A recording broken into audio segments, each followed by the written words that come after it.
Renuncia de derechos. No soy dueño ni del anime/manga de Boku no Hero Academia ni del videojuego Asura's Wrath. Créditos a sus respectivos autores. Asura en Boku no Hero Capun. Luego de la derrota de Chakrabartin por manos de Asura, este tendría una conmovedora despedida con su hija Mitra, ya que, al matar al creador del mantra, este mismo desaparecerá junto a Asura. Incluso en esta lamentable situación Asura no sentía miedo, algo de tranquilidad nacía en su corazón. Todo había terminado y su hija estaría a salvo. Una vez desapareció del plano mortal, se encontraba en una oscuridad eterna. Solo él y sus pensamientos fijados en cómo lo estaría pasando en su hija. Sabía que era fuerte, pero no podía dejar de preocuparse en ella. En medio de sus divagaciones, escucharía una voz muy familiar. Al principio no se lo creía, pero en efecto era él, nada más ni menos que Chakrabartin, el cual se reía de una manera discreta, para finalmente revelarle a la Asura que su plan no había salido tan mal. No era lo que esperaba, pero al final del día Asura había heredado el mantra del mundo. Asura, enojado, intentaría buscarlo para darle una paliza, pero en medio de la oscuridad no distinguía nada. A medida que su ira y su frustración se hacía más y más grande, al percatarse de esto, Asura aumentaría su poder inspirado por la ira que sentía debido a la presencia Chakrabartin, hasta que el portal fue lo suficientemente grande y lo atravesó, cayendo a unos kilómetros de una ciudad en medio de un bosque. Asura se levantaría algo confundido por la situación. De un momento a otro había pasado de una oscuridad absoluta a un paisaje bastante florido. Caminaría hasta entrar en la ciudad, sorprendiéndose por la civilización que se alzaba frente a sus ojos. Esta parecía ser gobernada por humanos sin deidades de por medio, además que algunos de estos individuos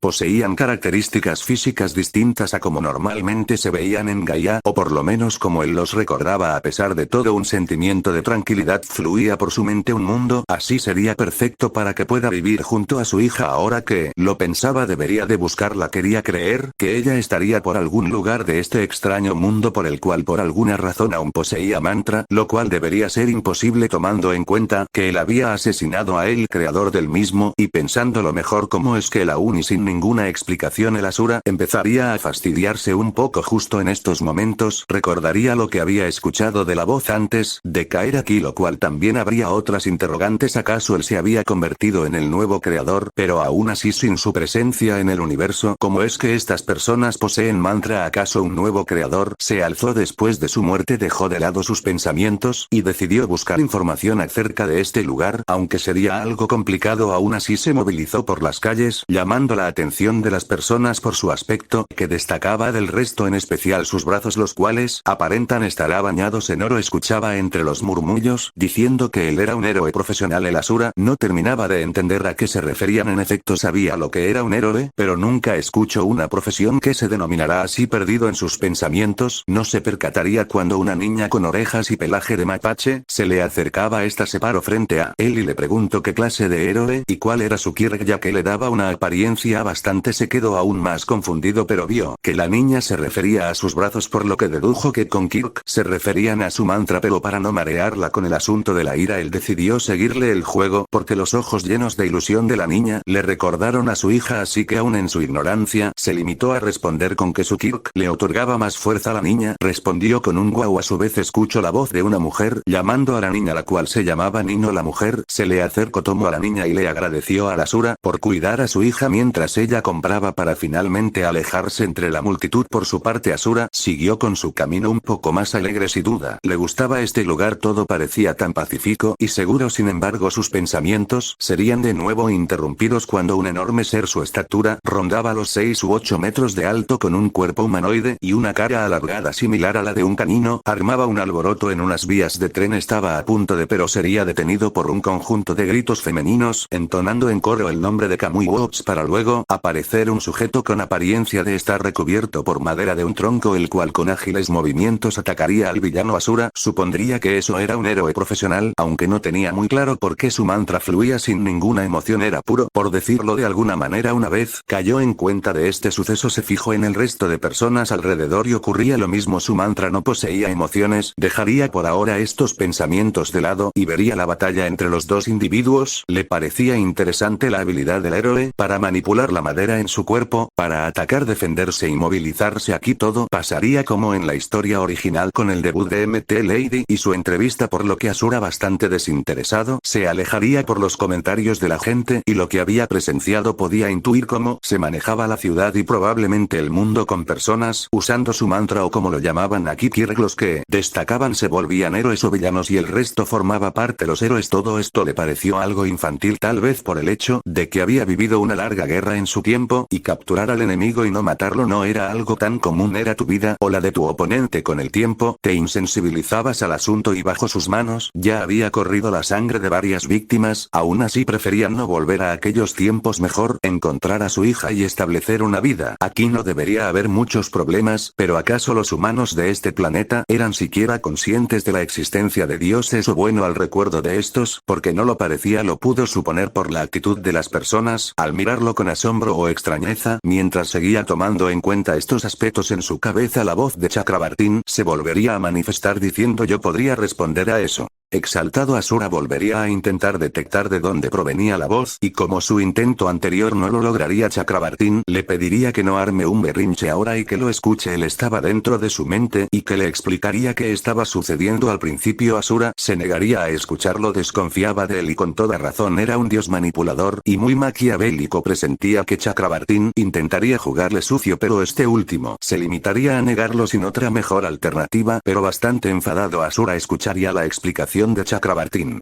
Él le hablaría que luego de su pelea y posterior derrota, para evitar su extinción total, se refugió en la mente de Asura, pero solo una muy minúscula parte de él, lo cual no impediría la desaparición del mantra, o por lo menos la desaparición del mantra tal y como Asura lo recordaba. Pero el mantra que existía dentro de la hija de Asura no desapareció, y esta, cuando volvió a Gaia y vivió una vida como una mortal hasta su muerte, fue impregnando el planeta con este nuevo mantra, el cual casi 100 millones de años después se manifestaría en los humanos, los cuales cambiarían su nombre a Kirkodon. Asura, luego de esta explicación, estaba devastado. Su hija había muerto hacía ya mucho tiempo. Intentó pensar que todo era un engaño de Chakrabartin para manipularlo, pero él se limitó a responderle si acaso él recordaba el planeta como el de ahora. Con todos los argumentos puestos sobre la mesa, Asura convertiría su tristeza en cólera destructiva en contra del creador, pero este le diría que ahora él poseía el mantra del creador, y si lo quería matar él también debía morir, porque ahora eran humanos. La muerte de Asura significaría también la desaparición de los Quirks, y él no quería perjudicar a terceros. No tenía plena conciencia de cuáles serían los efectos de una decisión tan egoísta, pero prefería no correr el riesgo. Aún así que le quedaba a él su familia, amigos, maestros, incluso el mundo que conocía y con el que se familiarizaba ya no existían. ¿Cuál era su rol aquí? Solo existir, limitado a ver la vida de los mortales hasta su muerte por el resto de la eternidad, sin nadie que entienda o empatice con su sentimiento de vacío. Parecía no poder encajar del todo con la sociedad actual. Ante estas dudas, Chakrabartin le diría que podría escoger ser un héroe. Siempre guió su ira para destruir, pero también había demostrado poder forjar los cimientos de algo más grande cuando le dio la oportunidad de vivir una mejor vida a su hija y a los habitantes de la tierra, cuando los protegió de su descontento ante la negativa de Asura de ser el nuevo creador. Podía proteger algo más grande. Todo este discurso parecía algo irreal viniendo de Chakrabartin. Asura seguía sospechando que algo se traía entre manos. Años hacen que hasta un dios reflexione sobre sus actos. Ahora él dejaba a Asura con su dilema de cuál camino tomar. Él solo sería un mero espectador. A partir de este punto Asura no se había percatado, pero ya era de noche. Había sido un día bastante movido con el tema de su reaparición en el plano material. Buscó un parque para descansar en uno de sus bancos. Su mente era un alboroto. El dolor causado por todo lo ocurrido no le dejaba conciliar el sueño. Tampoco es como si lo necesitara, pero quería escapar de la realidad frente a sus ojos, una en donde lo más importante para su sentido de existir ya no estaba. Pero quizá Chakrabartin tenía razón y sería una mala elección rendirse tan pronto. Se le había dado una nueva oportunidad, y él estaba inmerso en el pasado. ¿Qué le diría a su hija si lo viera en este estado? Probablemente lo consolaría y le daría la fuerza para seguir adelante, pero tenía que aceptar su muerte y respetar su memoria, no rindiéndose. No, ahora él había superado y vencido a los dioses. Ahora ayudaría a las personas de este mundo y cargaría de una civilización ya extinta. No era momento de lamentos. Él poseía el poder para arrasar con los villanos, pero no lo haría como un héroe sino a su manera. Mañana sería un gran día para comenzar con su cacería. Fin del primer cap.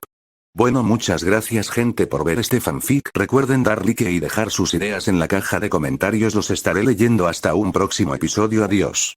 Renuncia de derechos. No soy dueño ni del anime / manga de Boku no Hero Academia.